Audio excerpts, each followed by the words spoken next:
I honestly cannot believe that it has been 6 months of us owning this 2021 Tesla Model Y long range. This is the base Model Y dual motor long range that you can actually get. If you have watched the delivery day video I made on this Model Y, I did say that I wish Tesla did have the option to have the garage door opener when we ordered the car, so that way we didn't have to go to the service center. However, we had some issues with the car, and during that issue, when Tesla came into our home to fix the Model Y, I asked them if they had the garage door opener. In response, they said they did, so they ended up installing the garage door opener right inside our garage. Do want to mention though that on the Tesla Shop Canada website, the garage door opener costs $400, but when they came over to our house, they charged us $415. It seems like it's a bit more expensive if you do not order it yourself and then book an appointment for them to come and install it. We have owned many vehicles, but I do want to say this vehicle especially has been the best vehicle that we have ever purchased. It's not just because the fact that it's an electric car, we never have to go to a gas station, but the main reason is this. I bought myself a 2018 C-Class. That car in 2019 was refreshed, and now you could have Apple CarPlay, you could have a bunch of new features. And then in 2022, it's a completely a different vehicle. This Tesla, we had it for 6 months, and we had every new feature that the newer Tesla would have. And in fact, I've heard that they removed some features on the newer models. So what I'm trying to say is that this Tesla, to date, is the only car that we bought that we never really felt like that we want to trade it in for the newer model. Because 6 months in, this car had multiple updates, so it's a way better car today than the day we picked it up from Tesla brand new. These are the base Gemini wheels. I have taken out the hubcaps and plastic dipped these wheel black. I also ended up buying the center cap and the lug nut covers, and recently I also ended up buying the wheel lock lug nut from Tesla. The first thing that I recommend everyone to do, get yourself some paint protection film. Look at this front end. I just came out of the car wash. I did spray bug remover. Most of the times you're gonna have to scrub this bumper to get all of these bugs off. Ideally, you wanna have it on your fenders, headlights, the hood, as well as the mirrors and maybe over here. But it's really expensive, so we only ended up putting it here on the front bumper. Whenever we get our next Tesla, that's a must. It's supposed to have it because the bumper takes the most beating. You want to protect it. Next thing we ended up doing is we do have window tint all around.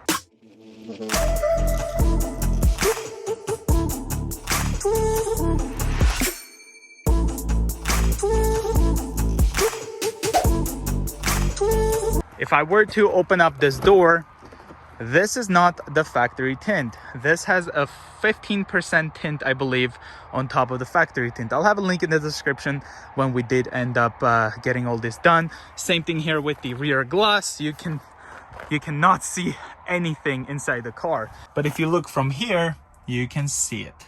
This glass roof is amazing. Yesterday, these all-weather floor mats ended up coming from Tesla. They were $290 and they're a perfect fit here. You can see, really like the soft material over here. I've noticed this obviously after we got the car, that the window does not go all the way down. That's only here in the rear doors. The fronts go all the way down. Here's the button to get out of the car. It is a full automatic window, so it's one touch. Good amount of storage space here on the doors. There's the center armrest with 2 cup holders. This is something I'm not sure if it's normal or not. It doesn't really bother us, but once you see it, it's kind of hard to unsee it. So every time you open this rear door, you see this gap and you kind of start thinking, is this normal or not? You can see the same thing exists here on the back of the driver. The speakers here are amazing. There's also in the back, and 2 days ago it did get a update just to improve the audio system, and I can say it, I definitely can tell that the sound system is much better. Back of the front seats, there's some pockets, 2 USB-C ports, as well as the vents for the rear passengers. The seats are reclinable, so you can just push this and then recline it. There's a headrest, which squeaks right now. Well, we haven't really used the middle seat in this car. On the sides, you can see the cameras, which are also the turn signal lights. So if I turn on the hazards, which are right here, you can see that they light up very nicely. Something really cool with the Model Y, you do have the orange turn signals, so it's not red, so people can't confuse them with your brake lights. So that's nice. And that was the walk-away lock. So having the phone in your pocket, walking away from the car, you can kind of tell how it will lock on you, because the phone is the key for this car. But you get this thing that looks like a credit card that you put in your wallet, and you can just unlock and lock. So if right now I tap it right here, the car will lock, and then tap it again, 2 beeps, it will unlock. Then you would get in and you will put the card right over here, and then it'll be ready to drive. Always have this with you. Here's the driver's door. Pushing this down, you can see the glass will go all the way in, just like that, one touch. Same thing for the passenger. It will go all the way in, so we don't have that issue with the front. And there's the driver's seat, the all-weather floor mats from Tesla. I do wish that this portion would extend around here, because when I do have my foot over here, I am kind of touching the carpet. So yeah, this part should have been a bit higher, just like the factory carpeted ones that car comes with. This is the controls for the driver's seat, the honk,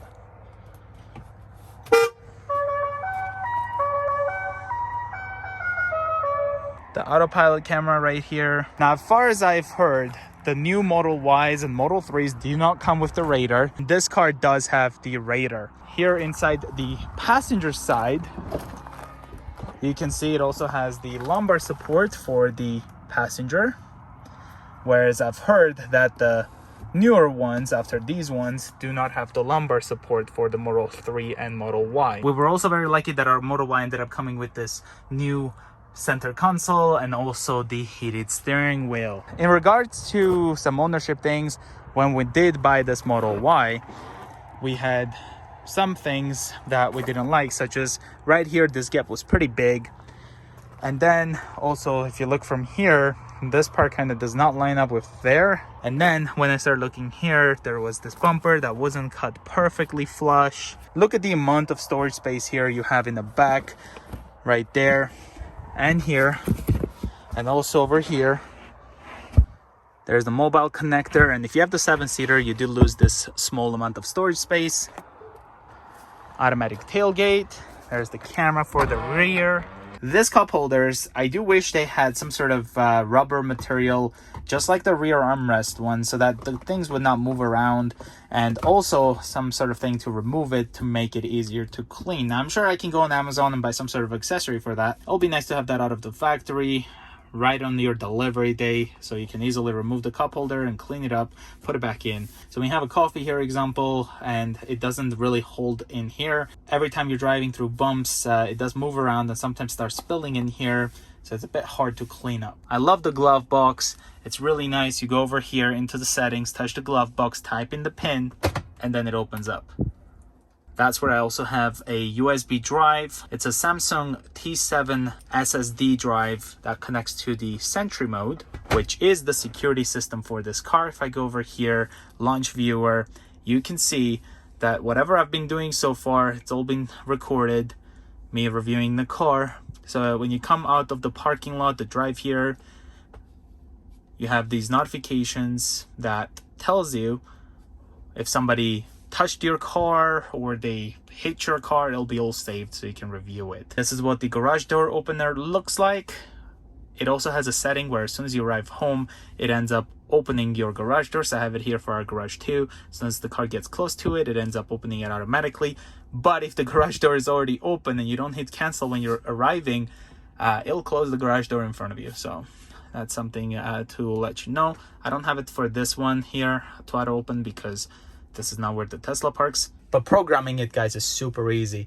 Probably the easiest I've ever had. We also have enabled a pin to drive. So if I push the brake, you can see that the pin to drive comes up. So I have to type that in before we can drive off. Something I've ended up noticing is though, do you see where the box is?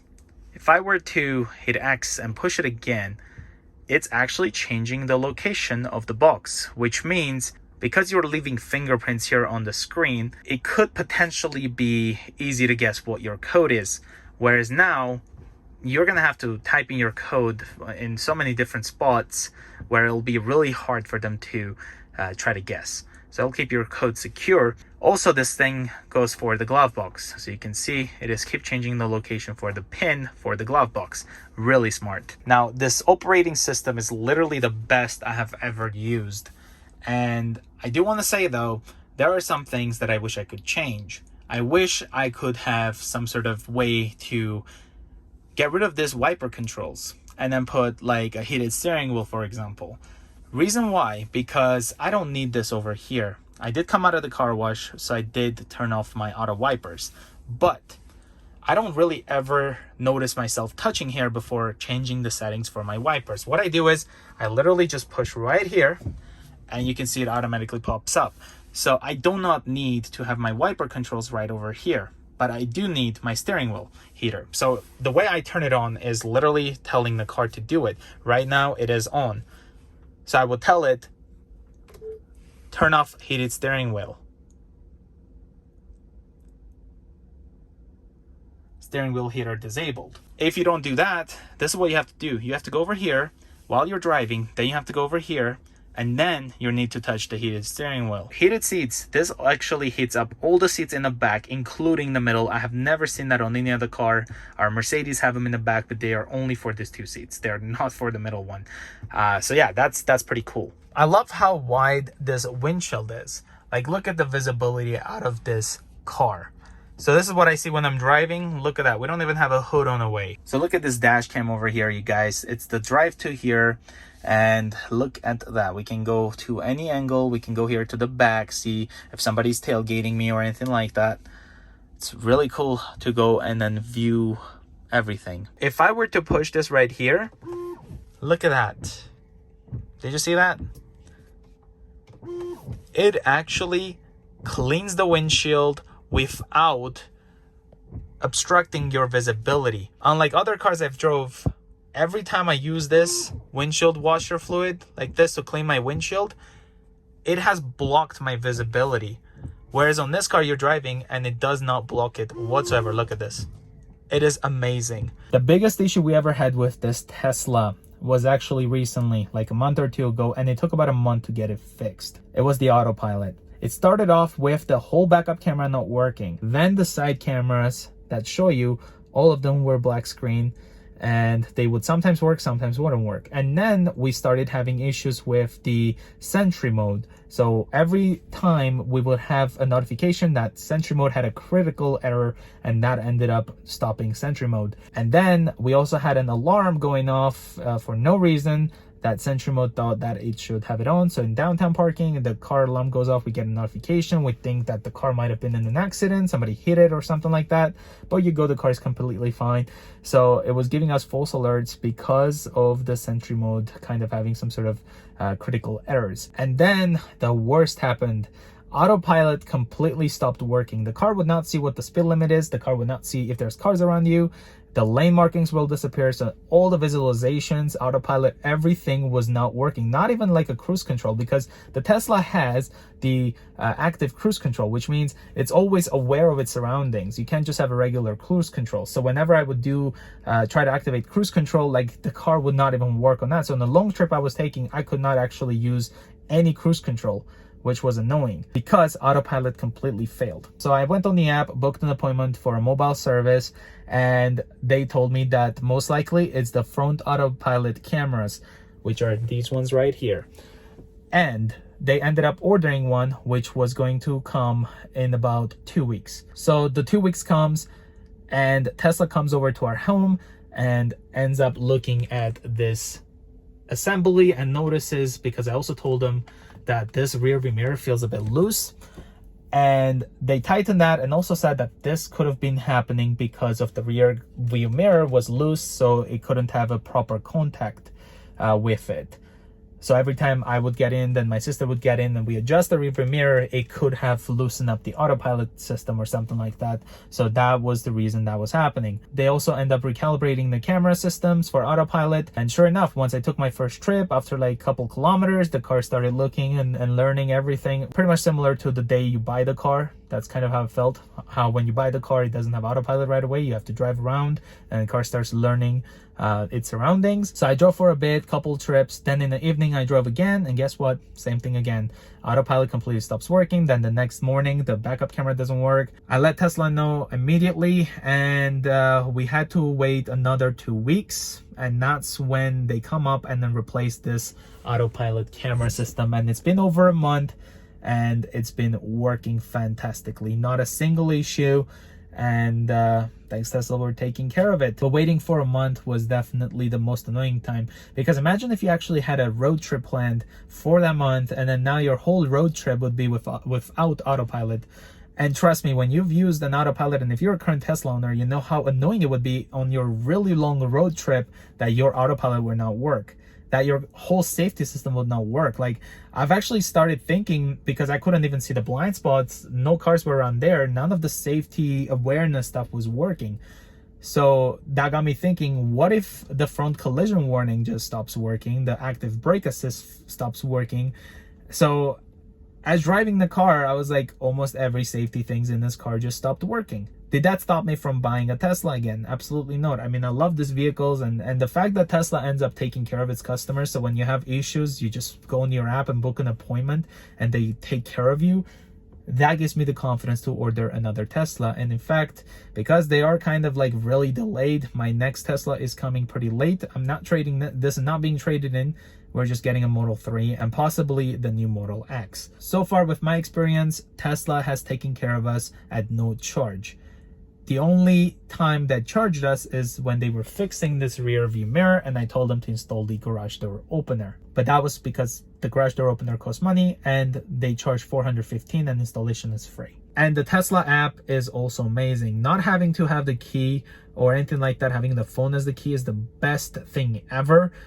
I hate grabbing a car key now. It's just so annoying. You also have like driver profiles for this car. So as soon as I come to the car with my phone, the car already sets up the seat to my driving position, the mirrors, everything, because it already knows who's about to drive somehow. And yeah, like the profiles are amazing and it's great. Using the app, we can also upgrade the car to have full self-driving or have the acceleration boost. And yes, that's what I just said. If you don't know, with this Tesla Model Y, all we have to do is go in the app, pay like $2,700 here in Canada, and the 0 to 100 kilometers an hour, instead of 5 seconds, it can drop to 4.4 seconds with just a software update. You don't really need to trade this car in to get some sort of new feature that the next year model gets. Unless they do like a whole new redesign of an interior or an exterior, the features are amazing. You're constantly getting improvements and the car feels newer.